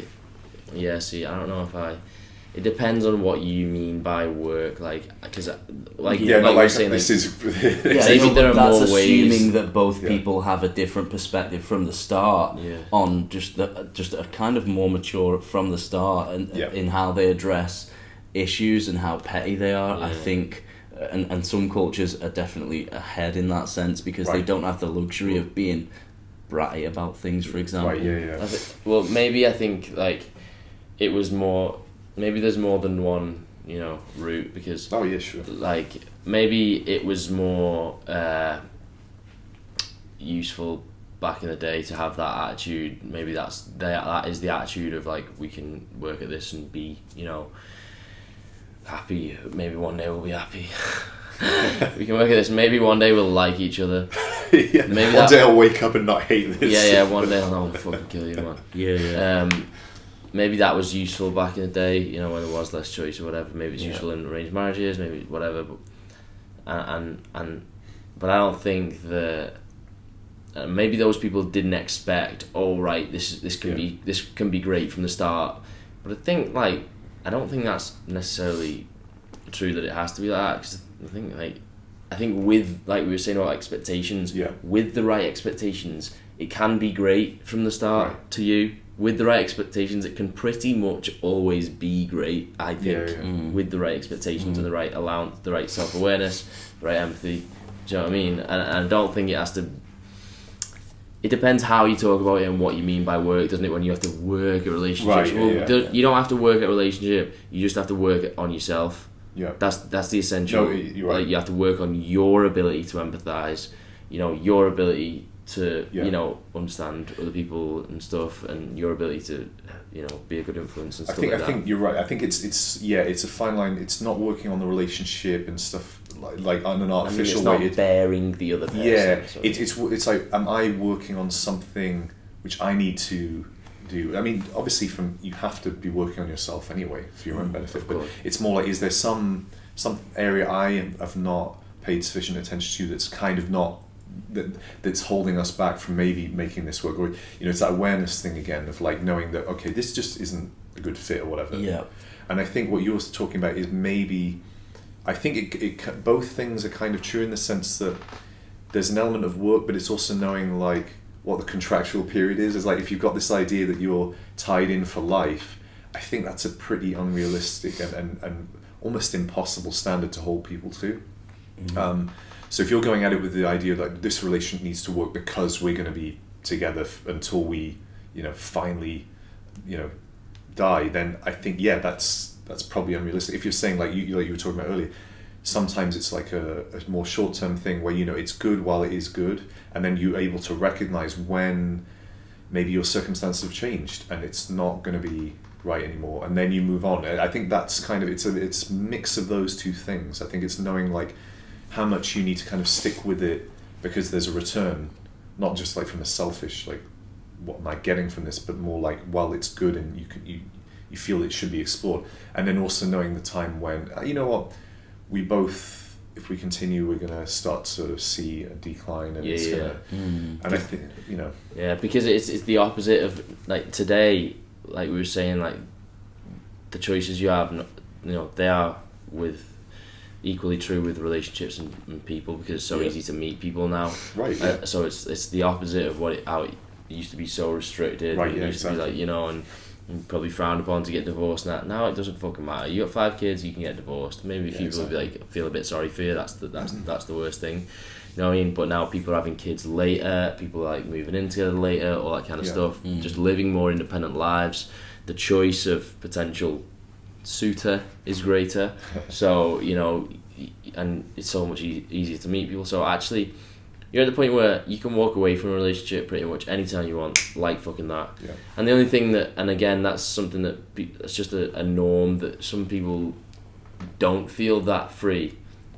I think you should always feel that free. I don't like, and I would hope that my girlfriend would always feel like if any time she wants to break up with me, she can just break up with me like that, and she doesn't have to feel bad for it, feel like she needs an excuse for it, feel like she needs to justify it to me, feel like there's going to be any like kind of fallout from it, and vice versa. It's the freedom that keeps you there in a lot of ways. I feel like at any time I can just be like, listen, I just don't think this is working out, I want to go in separate ways, and I feel like she'll probably say, I'm sad about this, but okay. You know what I mean? And then that'll be... And by the way, can I have my sandal back? Yeah. It's that choice, man. It's that choice that I think, at least to me, stops me from feeling that sense of like... Yeah. Because even if you don't want to get out, if you feel like you can't, you will want to. Do you know what I mean? Yeah. If as soon as the door is locked, even if it's a nice room, you'll start feeling like, I want to be on the other side of the fucking door. I think it's good knowing that you're with somebody who isn't going to put up with your shit. Because it's knowing that like you have to not be on your best behaviour, but it's like keeping you honest, where like if you've got someone who you're with who basically will put up with any bullshit behaviour, it brings out the worst in you as well, and it means that you no longer have to be aware and control and work on yourself. I think that's when it's like you need to know that the other person is capable of walking away, because otherwise if you're so convinced that like that's it, I can behave however I like, there's no longer any skin in the game, like you can just take the piss with that person. That turns very bad sometimes, doesn't it, when people think that you won't leave or can't leave. Right, exactly. Sometimes it works like both people feel like this, and it just degenerates into people who have put their relationship before their own, their own kind of purpose or whatever, and it just becomes like just a bummy relationship, man. just a pair of bums, man. And the relationship's not actually facilitated any kind of. It's not made your life easier. I always think that it should make your life easier. For sure. Like someone else should be. They should make good times more enjoyable to share it with, and harder times should share the burden, right? Yeah, exactly. And I don't mean like always just dumping your shit on other people. There's obviously, that's another conversation. No. It's a fine line between dependence and support. Yeah, you're right. Yeah, exactly. But on the whole, like it should always like be something that you know makes life easier, and yeah, I don't think yeah. Well, it's two brains are better than one as well. Because think of that as a team, like a team sort of dynamic, and as like a buttress against the world basically, and how like harsh it is. Pretty much, you know, and it's because when you get to the point where it feels like you're sort of against each other. Then it's unrelenting. That's not just not ideal. It's like it's destructive. You never get the goodwill back. It's never the full, like, you know, it's like, yeah, we can like make up and like be nice to each other and that now, but like there's just something, like there's just an ounce of bitterness deep down in the center of my fucking heart that wants to punch you in the face. But sorry, I forgot what I was going to say before. The like I said about people turning into kind of, if someone allows your shit behaviour, it doesn't hold you to any standard, and you should always be held to a standard. Like, you know, you should have the foresight, first and foremost, to hold yourself to the standard. You shouldn't need somebody else to tell you that your behaviour's deteriorated. You shouldn't need someone to tell you to fucking shower more often, to pick your shit up, you know, to just be a more on point person, to keep your shit in line and be a more on point person. You shouldn't need someone to tell you that, you know what I mean? And I think if it even gets to that point, it's gone too far. You should always keep that. You know, and that's why by the same token, like a lot of the time in the past, I've broken up with people, got out of relationships, and felt this lease of life, right? It's freedom. It's like now I can act like who I want to act like without expectation. And I tell people this, who talk to me about breakups, and I say, well, you know what? Now no one's expecting you to behave a certain way. You can reinvent yourself. You can be who you want. But really, you should never have slipped in the first place. You should always have been that true fucking self. It shouldn't be a turning point where you're like, oh, now I can act how I want to act. You should always be the fucking person that you want to be, and the relationship. And if the relationship is blunting that, if you ask yourself, right, this question, if you say to yourself, would I act inherently differently if I wasn't with my girlfriend? And if the answer is yes, you shouldn't be with them. You shouldn't. It's gone too far, and you've changed yourself too much. Like, you know what I mean? You've allowed yourself to be kind of blunted by what you think this other person will think about if you act a certain way or whatever. It shouldn't be this. It shouldn't be something. A relationship shouldn't be something that keeps you from just acting how you fully want to act. Like, obviously, I don't mean like. No, I take that complete honesty from the start. I think you mean the sort of essence of like your character. Yeah, of course. The good things about you, the stuff that defines you in a positive way. Yeah, I think you're right, and I think it's like I think again it comes back to that issue of like how people define their role and like who they are. Because most people, what happens is you kind of understand your personality through interactions with like close family, like parents and so on. And then you go to school and you basically adopt like a role. Like you got the kid who is the one who makes jokes or whatever, and like people just kind of slot into that role after a while, and they sort of take that as okay, well, this is who I am now, and so they take that into probably their workplace or whatever, and they just inhabit this role, and they never question like, well, hang on a minute, who said I was that person actually? That's a very true like concept, isn't it, throughout your life? And that's kind of comes back to what we were saying about how like other people like judging you and stuff. Right, That's like the same, like it's not just like people who don't know you, but it's also people who do know you and know you to exhibit certain characteristics and traits and be a certain way. Exactly. And I think like it's so easy to get stuck in your own like kind of behavioural patterns. that sometimes it takes away a bit of you need to meet other people and have experiences that will push you outside of that to make you realise that you can be different. You can explore that side. Exactly. You can explore that side of you and those tendencies, and maybe you should be a bit more like this or whatever. And that's a very easy trap for everyone to fall. You fall into who you are, man. You fall into this person of who you are.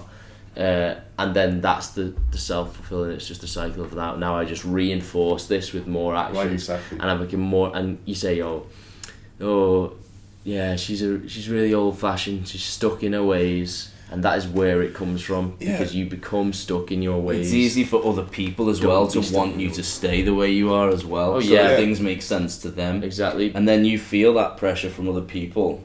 Yeah, exactly. Especially if you're self-aware and you're like, shit, I'm this person now. I'm kind of in this box. Like, so this person, if I do this tomorrow, this person, like, if I start doing this person's gonna start feeling uncomfortable about it and be like, and just be like, you'll just be criticised in subtle ways, just odd little comments. And what it translates to is, get back in your box. Yeah, exactly. Exactly. You're doing something that we don't expect. Don't be another variable, man. Just behave how expected. Like, it's something. Was it crabs in a bucket? It's the same with, but it's the same with like I could, if I was pumping out the same.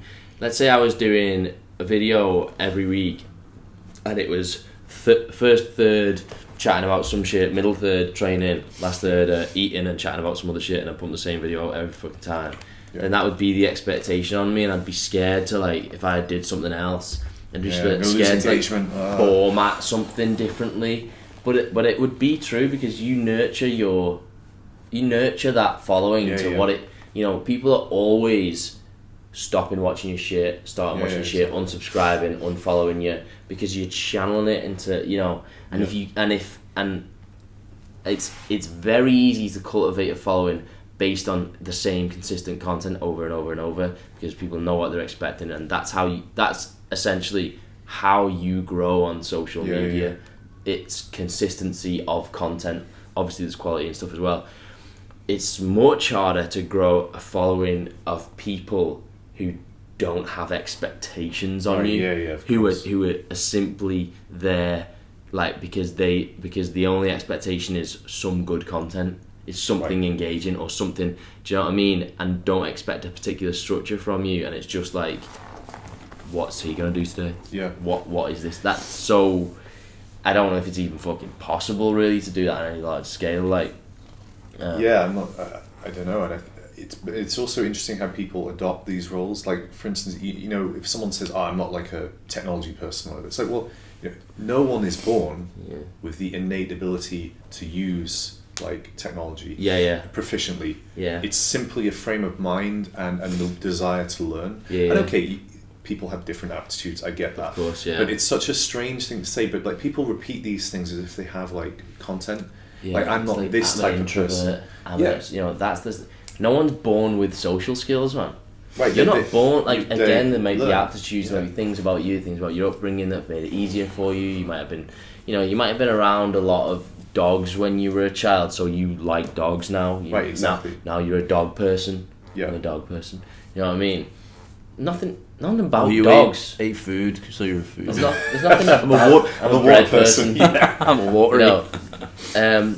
But there's nothing like you weren't born with that. Like that's just something. Like, and it's the same as like you're not born with social confidence. Right. You're not born knowing how to approach a female. You know what I mean? I still want to know. You're born knowing how to approach a tit, actually. That is innate. That is the only thing that is innate.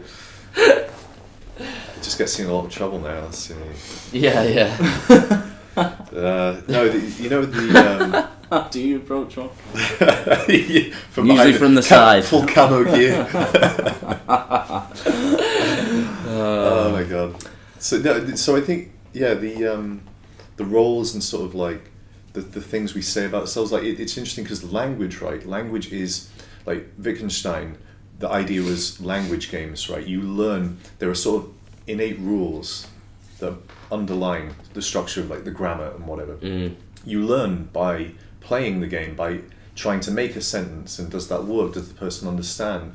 And so you learn all of these things. Like, they're not so much. A lot of people seem to have this idea of like genetic determinism, like hardwired, like circuitry for like language, and that's kind of nonsense. But I think what you're getting at is along those lines, which is that all of these things are, we're learning like how to be a person by interacting with other people. It's like an agreed upon solution we found, mutually, and it's evolved over time. It's not something that defines like anything about you or your character. Yeah. It's purely internalized based on, for instance, like with kids, the interesting thing is a lot of adults don't get how to interact with kids because they have adult expectations for their behavior. Yeah. So for instance, like if you give a kid a certain like bit of information, they might create this mental picture of that, this model of how the world works based on this really restricted like sample. So for instance, like my girlfriend's son sees me cooking a lot. He thinks I spend like most of the day cooking. Yeah. Right, because every time he comes home, I'm usually cooking something, right? Yeah. So like someone asks him like, "What does Ben do?" And like, well, he cooks, right? Yeah.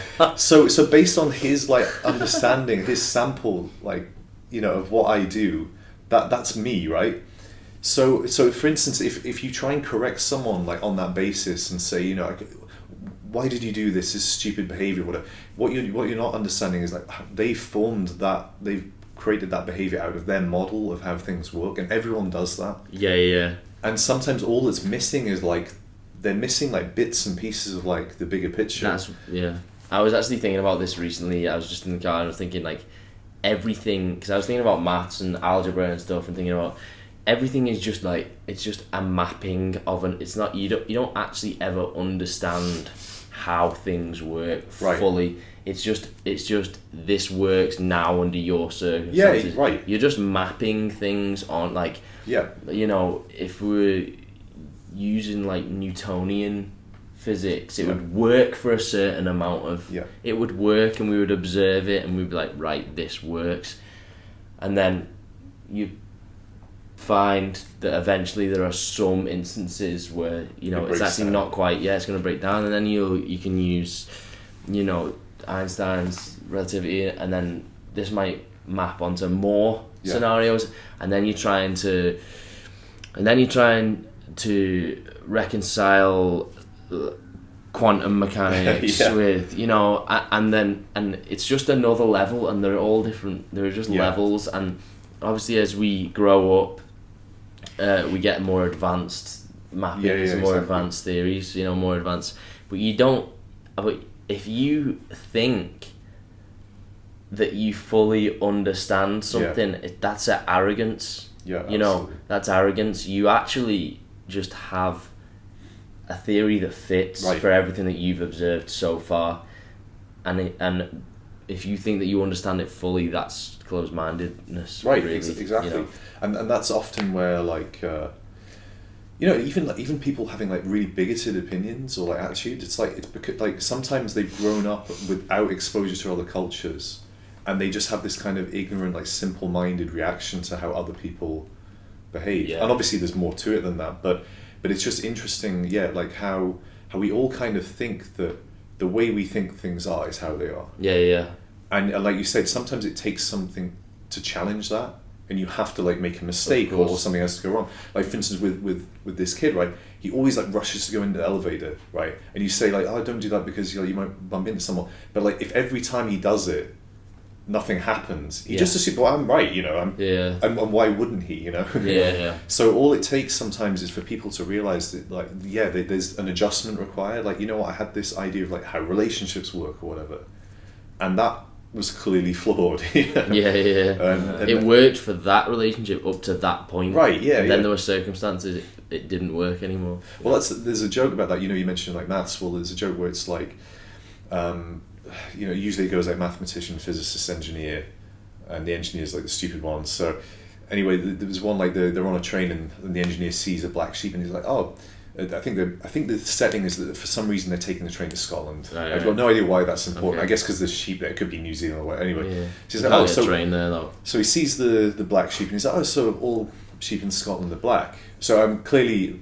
underlying this joke is the assumption there was just the one sheep in the field, right? And it was, anyway, and then the physicist says, well, we can kind of assume that there's like at least one black sheep in Scotland. And then the mathematician says, well, there's at least one sheep with like one black side that's visible to us, And it was basically various refinements of like, the engineer is meant to be the kind of ignorant, like almost like the really taking things at face value, like making additional assumptions, and just likes to get like an approximate answer. And then the physicist slightly more refined, and then the mathematician like ultra precise. Actually, the possibility is it could have a white side as well. Exactly. So it's that kind of thing where it's like if you pare back, like I've made a whole bunch of assumptions about like this situation, and really I'm doing that based on, again, my experience, what I've seen before, like how people behave, which is obviously it is useful. Like to some point, everything you do, like that's like a situational stereotype, which is which is useful, right? Because sometimes your assumptions are useful. Sometimes, right, exactly, and actually, most of the time, So most of the time, you can probably run into the lift. I don't know. I don't know the statistics on empty lifts.